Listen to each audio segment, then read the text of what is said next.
पर वास्तव में त्याग क्या है? जब कुछ पाया हो तभी तो त्याग करेंगे।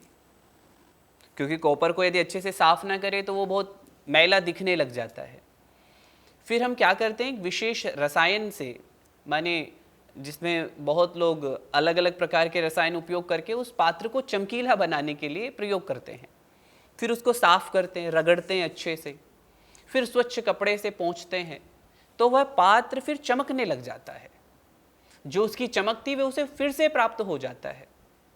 बंधुओं, मन के शुद्धिकरण की भी प्रक्रिया कुछ इसी प्रकार की है।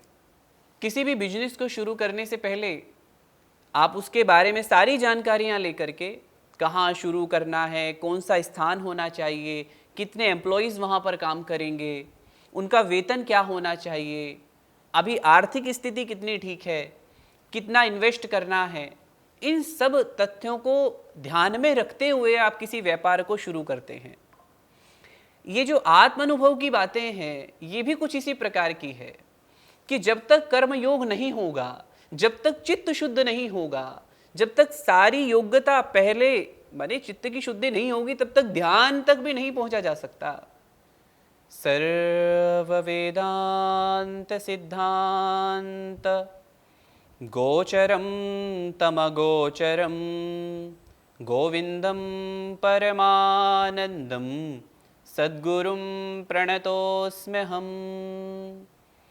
वसुदेवसुतं देवं कंसचाणूरमर्दनं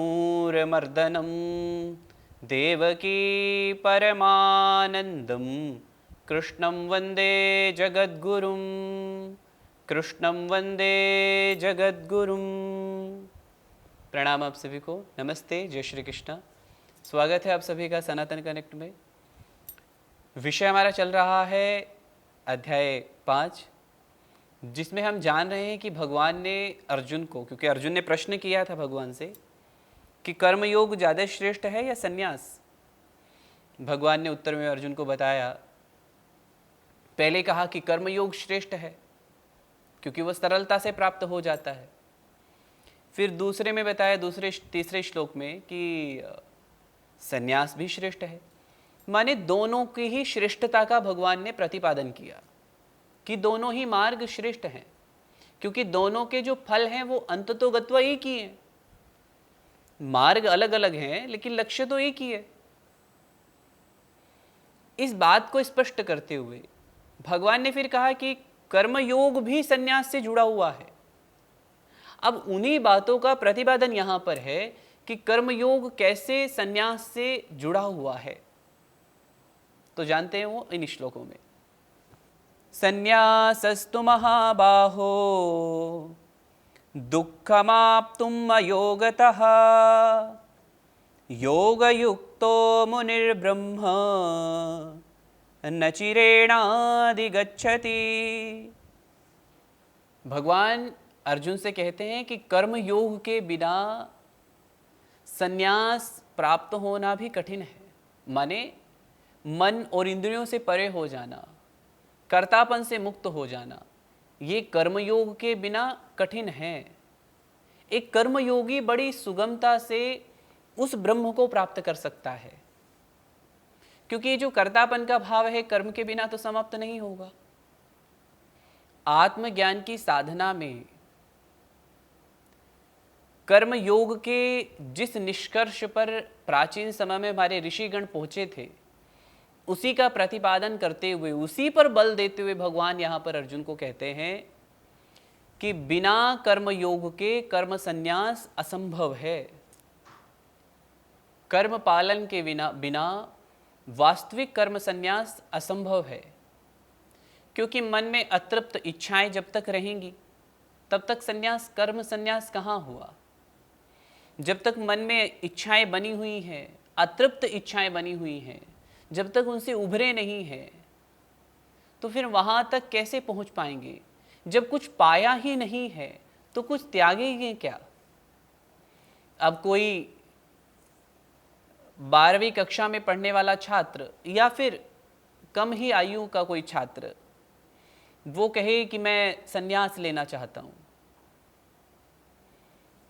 सब कुछ त्यागना चाहता हूँ, तुमने पाया क्या है जो त्यागना चाहते हैं?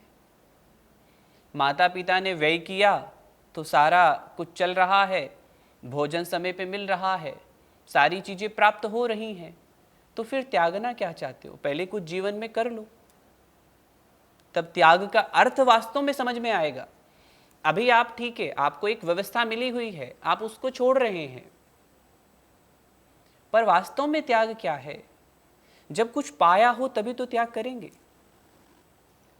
अतृप्त इच्छाओं के कारण, महत्वाकांक्षाओं की धूली मिल जाने से जो वास्तविक संन्यास है वह सांसारिक चीजें छोड़ तो देता है, पर जो वास्तविकता में है वह स्पष्ट नहीं हो पाता। फॉर एग्जाम्पल, आपने देखा होगा, आपके घरों में भी होंगे, कॉपर के बर्तन, कॉपर के पात्र या ब्रास के या फिर स्टील के पात्र भी, माने कोई विशेष धातु से बने हुए जो पात्र हैं, तो कई बार उन पे जंग लग जाता है, माने ऑक्साइड हो जाता है, एक मैल जम जाता है, एक मैल की परत लग जाती है। और कॉपर पे तो बहुत ज़्यादा होता है, क्योंकि कॉपर को यदि अच्छे से साफ ना करें तो वो बहुत मैला दिखने लग जाता है। फिर हम क्या करते हैं, एक विशेष रसायन से, माने जिसमें बहुत लोग अलग अलग प्रकार के रसायन उपयोग करके उस पात्र को चमकीला बनाने के लिए प्रयोग करते हैं। फिर उसको साफ करते हैं, रगड़ते हैं अच्छे से, फिर स्वच्छ कपड़े से पोंछते हैं, तो वह पात्र फिर चमकने लग जाता है। जो उसकी चमक थी वह उसे फिर से प्राप्त हो जाता है। बंधुओं, मन के शुद्धिकरण की भी प्रक्रिया कुछ इसी प्रकार की है। कर्मयोग के पालन से जन्म जन्मांतरों की अर्जित की हुई वासनाएं, उनका नाश होता है। जब वासनाओं का जो कल्मश है, जब वह दूर हो जाता है, तब मन पवित्र होने लगता है, चित्त शुद्धि होने लगती है। जब मन पवित्र होने लगता है, तब उस पवित्र मन के द्वारा किया गया निधिध्यासन, शास्त्रों का अध्ययन, चिंतन, मनन और ध्यान इत्यादि, ये सब सहायक होने लगते हैं वह जो अकर्म आत्मा है उसका अनुभव कराने के लिए। और वास्तव में कहें तो यही कर्म संन्यास है। ध्यान के लिए जो आवश्यक है, पहले की तैयारी के बिना यदि हम कर्मों का संन्यास करें तो शारीरिक दृष्टि से तो हम क्रियाहीन हो जाएंगे, लेकिन मन की क्रियाशीलता बनी रहेगी। अंदर की शुद्धि करने के लिए मन का बहिर्मुख होना आवश्यक नहीं है, क्योंकि यदि मन बहिर्मुख रहेगा तो अंदर का जो सौंदर्यीकरण है, जो अंदर की जो सुंदरता है, जो देवत्व है, वह कभी स्पष्ट हो ही नहीं सकता। इसलिए मन का शुद्ध होना अनिवार्य है। प्राचीन काल के हमारे संत ऋषि मुनियों की आध्यात्मिक उन्नति के क्षेत्र में यह सबसे बड़ी खोज है। भगवान ने यह कहा कि कर्मयोग की भावना से कर्म किए बिना ध्यान की योग्यता, माने चित्त की शुद्धि प्राप्त नहीं होती। वहीं वे हमें यह आश्वासन भी दे रहे हैं, साधक गण उचित प्रयासों के द्वारा ध्यान के अनुकूल इस मनस्थिति को प्राप्त कर सकते हैं। योगयुक्त पुरुष जब निस्वार्थ भावना से कर्म करता है तो चित्त पवित्र हो जाता है, मन में एकाग्रता आने लगती है और साधक की एक योग्यता बढ़ने लगती है ध्यान अभ्यास की। तो जब ध्यान अभ्यास की योग्यता बढ़ने लगती है, देखिए बंधुओं, किसी भी कार्य को करने के लिए, फॉर एग्जाम्पल किसी भी बिजनेस को शुरू करने से पहले आप उसके बारे में सारी जानकारियां लेकर के, कहाँ शुरू करना है, कौन सा स्थान होना चाहिए, कितने एम्प्लॉयज़ वहाँ पर काम करेंगे, उनका वेतन क्या होना चाहिए, अभी आर्थिक स्थिति कितनी ठीक है, कितना इन्वेस्ट करना है, इन सब तथ्यों को ध्यान में रखते हुए आप किसी व्यापार को शुरू करते हैं। ये जो आत्म अनुभव की बातें हैं, ये भी कुछ इसी प्रकार की है कि जब तक कर्म योग नहीं होगा, जब तक चित्त शुद्ध नहीं होगा, जब तक सारी योग्यता पहले माने चित्त की शुद्धि नहीं होगी, तब तक ध्यान तक भी नहीं पहुंचा जा सकता। थोड़ा कठिन है। इसलिए सबसे पहले अनिवार्य है चित्त की शुद्धता। जब वो होने लगेगी तो ध्यान की अवस्था की योग्यता आने लगेगी, तब साधक ध्यान करने के लिए तैयार हो जाता है और उस आत्म अनुभव की प्राप्ति निश्चित रूप से होती है। ऐसा भगवान यहां पे कह रहे हैं क्योंकि जब एकाग्रता आ जाएगी, ध्यान अवस्था की स्थिति बन जाएगी, तब वह इन गुणों से संपन्न व्यक्ति आत्म अनुभूति शीघ्र ही कर सकता है। बहुत बार एक प्रश्न हम सब करते रहते हैं, परमात्मा की अनुभूति कब होगी? तो इसके लिए कोई निश्चित समय नहीं है, इसके लिए कोई निश्चित काल नहीं है। अचिरेण शब्द का भगवान ने यहाँ पे प्रयोग किया। निश्चित होगी ये बात तय है, पर कब होगी ये पुरुषार्थ पर डिपेंड करता है। जैसे हम किसी लक्ष्य की प्राप्ति के लिए चलते हैं, तो जितना परिश्रम करेंगे उतने शीघ्र हम लक्ष्य को प्राप्त कर लेंगे। यदि परिश्रम ही ना करें, पुरुषार्थ ही ना करें, तो कैसे प्राप्त करेंगे? तो इस विवेचन से कर्म संन्यास की अपेक्षा कर्म के आचरण को श्रेष्ठ कहने का कारण स्पष्ट हो जाता है। जब साधक पुरुष ठीक दर्शन के साधनभूत योग का आश्रय लेता है, तब क्या होता है उसके विषय में अगले श्लोक में भगवान कहते हैं, योग युक्तो विशुद्धात्मा विजितात्मा जितेन्द्रियः सर्वभूतात्म भूतात्मा कुर्वन्नपि न लिप्यते। भगवान कहते हैं जिसकी इंद्रियां जिसके वश में है, जिसका मन निर्मल है, जिसका शरीर उसके वश में है और जिसकी आत्मा संपूर्ण प्राणियों की आत्मा है, ऐसा कर्मयोगी कर्म करते हुए कभी भी कर्म में लिप्त नहीं होता। एक यहां पर बात आई है, जिसकी इंद्रियां जिसके वश में है। इंद्रियों का वश में होने का अभिप्राय है राग द्वेषों से मुक्त हो जाना। बंधुओं, एक बात तो तय है, जब हमारी इंद्रियों पर हमारा कंट्रोल है तो हम अपने इस मन को जहां चाहें वहां लगा सकते हैं, क्योंकि इंद्रियां ही हमारे मन को विचलित करती हैं। तो जब हमारी इंद्रियां हमारे कंट्रोल में रहेंगी तो हम अपने मन को जहां चाहें वहां लगा सकते हैं और जिस लक्ष्य को प्राप्त करना चाहे वह प्राप्त कर सकते हैं। Nothing is impossible. तब ये बात सिद्ध होती है, क्योंकि अगर आपका सेल्फ कंट्रोल है then you can do everything. कर्म योग के साधक का इंद्रियों का वश में होना अति अनिवार्य है, क्योंकि इंद्रियां यदि वश में नहीं रहेगी तो कर्मयोग संभव ही नहीं है, क्योंकि नहीं तो फिर ये मन हमें अपने अनुसार चलाएगा, मन विचलित कर देगा। इसलिए जब इंद्रियां वश में रहेंगी तो मन के विचलित होने की संभावनाएं कम हो जाती हैं, क्योंकि कर्मयोग के साधन में दूसरों की सेवा, निस्वार्थ भाव से सेवा करने की भावना रहती है। ये कर्तव्य कर्म है, इनको करना है, तो उसके लिए इंद्रियों का वश में होना अति अनिवार्य है। इंद्रियों का वश में हुए बिना कर्मयोग कर पाना कठिन है।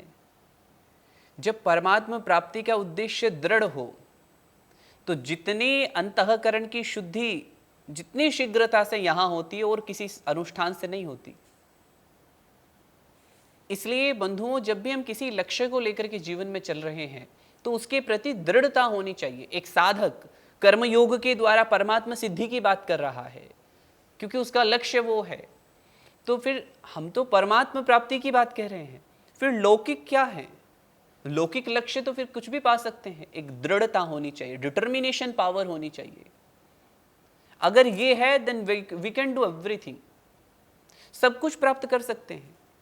इंद्रियां कंट्रोल में है, मन कंट्रोल में है, चित्त पवित्र होने लगा है, चित्त में पवित्रता आ गई है, एकाग्रता बढ़ गई है, तो ऐसे कुशल व्यक्ति के लिए किसी भी कर्म को करेगा तो वहाँ कुशलता ही होगी।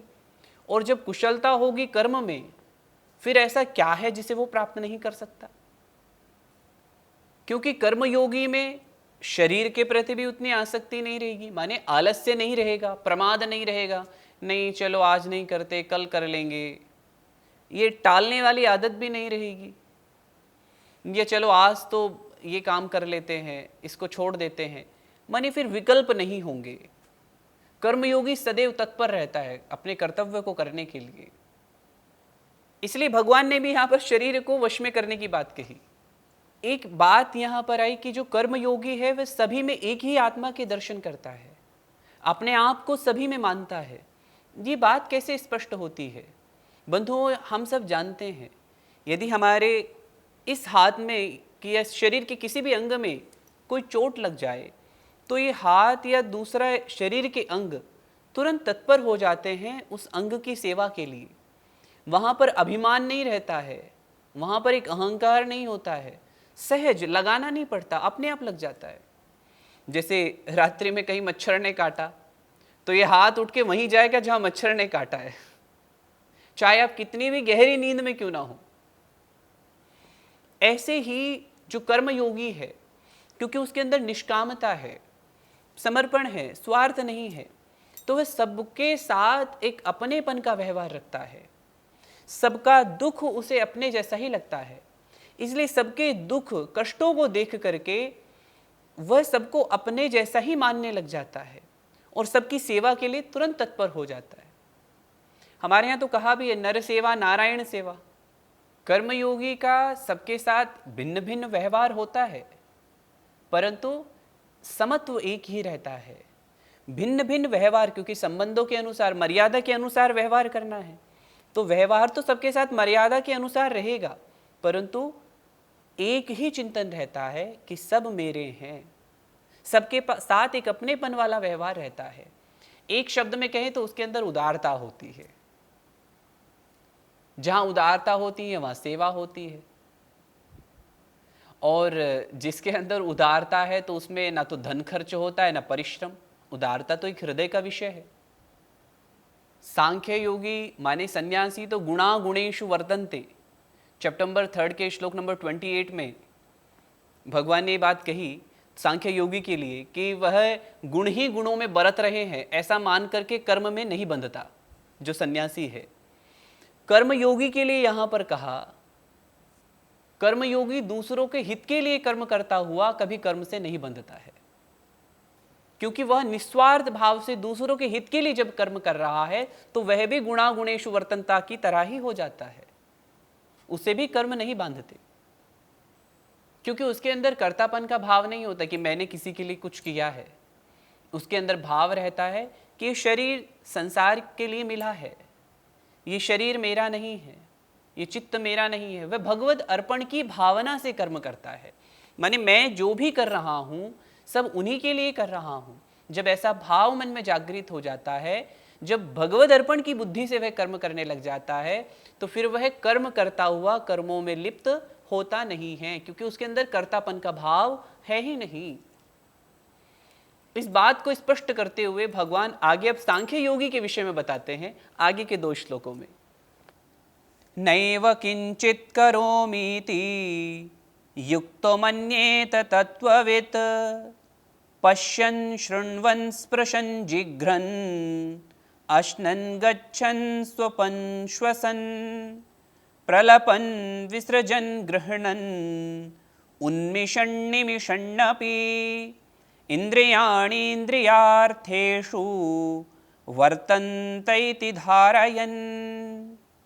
तत्व को जानने वाला सांख्य योगी देखता हुआ, सुनता हुआ, चलता हुआ, स्पर्श करता हुआ, बोलता हुआ, त्याग करता हुआ, श्वास लेता हुआ, आंखें खोलता हुआ और आंखें बंद करता हुआ भी संपूर्ण इंद्रियां इंद्रियों के विषय में बरत रही है, ऐसा समझकर कि मैं कुछ भी नहीं करता हूं, वह ऐसा मानता है। एक ज्ञानी सिद्ध पुरुष भी सामान्य जन की तरह ही कर्म करते हुए रहता है। इस संसार में कोई पाषाण प्रतिमा बनकर के नहीं रहता है, निष्कर्म में बनकर के नहीं रहता है, वह भी कर्म करता है, सर्व सामान्य कर्म करता है। जैसे हम सब करते हैं, ऐसी एक सिद्ध और ज्ञानी पुरुष भी कर्म करते हैं। इन 2 श्लोकों में एक सूची दी गई है कि वह कैसे कर्म करता है। जन सामान्य के कर्म क्या है? चलना, फिरना, उठना, बैठना, सूंघना, आंखें खोलना, आंखें बंद करना, श्वास लेना, स्पर्श करना, ये सब कर्म हम सब कर रहे हैं। आप भी तो ये सब करते हैं। सांस भी ले रहे हैं, चल भी रहे हैं, बैठ भी रहे हैं, अभी देख भी रहे हैं, सुन भी रहे हैं। पर इन सब को करते हुए एक कर्तापन का अभिमान नहीं कि मैं ऐसा कर रहा हूं। एक ज्ञानी में, एक सांख्य योगी में सदैव ये भाव बना रहता है कि मैं कुछ भी नहीं कर रहा हूं, मैं करता नहीं हूं, क्योंकि वो जानता है कि आत्मा तो अकर्ता है। ये जो इंद्रियां हैं यही विश्व में बरत रही हैं। तो कुशलता पूर्वक इन इंद्रियों को कहाँ लगाना है और कहाँ नहीं, यह जान करके एक सांख्य योगी इंद्रियां ही इंद्रियों में बरत रही हैं ऐसा मान करके, आत्मा अकर्ता है ऐसा मान करके वह इनमें बंधता नहीं है। आपने देखा होगा जब कोई टाइपराइटर टाइप कर रहा होता है और वो टाइप करते हुए अपनी उंगलियों को देखे तो उसकी उंगलियां ऐसे चल रही होती हैं मानो कोई क्रीड़ा कर रही हो, कोई खेल हो रहा हो। इस प्रकार से उसकी उंगलियां काम कर रही होती है। तो जब एक टाइपराइटर अपनी उंगलियों को काम करते हुए देखता है तो उसे क्रीड़ा की भांति दिखाई देता है। ठीक ऐसे ही एक ज्ञानी महापुरुष जब इन इंद्रियों को कार्य करते हुए देखता है तो उसके लिए ये सब ऐसे ही हैं कि इंद्रियां इंद्रियों के विषय में बरत रही हैं, आत्मा अकर्ता है। इसलिए यह स्थिति ज्ञानी पुरुष की है कि वह चिंताओं से मुक्त रहता है। आत्म अनुभूति में स्थित पुरुष का निश्चयात्मक चिंतन होता है कि मैं अकर्ता हूं, मैं करता नहीं हूं। अब ये तो बात आ गई है कि एक व्यक्ति जब कर्म कर रहा है तो कैसे कर रहा है, माने ये तो सांख्य योगी की बात आ गई। पर हम सब भी तो कर्म कर रहे हैं। बहुत बार हम सबके मन में एक प्रश्न आ जाता है, मैंने इतने पाप किए हैं या मैं इतना पाप करता हूँ। एक ग्लानि आ जाती है मन में, एक गिल्टी फील होने लगता है। बहुत बार आप अपनी पुरानी चीज़ों को लेकर के बैठ जाते हैं, कुछ और नहीं मिलता सोचने के लिए। तो आप सोचें मैंने इतना किया है, मैंने इतने लोगों का बुरा किया है, या मैंने उसको ऐसा कहा था। माने एक सिंफुल फीलिंग्स आने लगती हैं, पश्चाताप वाली भावना, एक आत्मग्लानि वाली भावना ऑटोमेटिकली जनरेट हो जाती है। मैंने ऐसा किया है। या कई बार जीवन के प्रारब्ध जब हमारे सामने सुख या दुख के रूप में उभर रहे होते हैं तो कई बार तब भी वहां पर सिचुएशन क्रिएट होती है, क्या मैंने इतना बुरा किया होगा किसी का जो मेरे साथ इतना बुरा हो रहा है। तो ये जो गिल्टी फीलिंग्स हैं इनसे दूर कैसे हो सकते हैं, इनसे ऊपर कैसे उठ सकते हैं। तो यदि ये प्रश्न या ऐसी गिल्टी से आप भी फील होते हैं, कभी कभी आपको भी ऐसा कभी कभी महसूस होता है, तो जानिए अगले एपिसोड में कि कैसे हम इनसे आगे निकल सकते हैं। उसके लिए अगले सत्र में जानेंगे। तब तक के लिए आप सभी को प्रणाम, नमस्ते, जय श्री कृष्ण।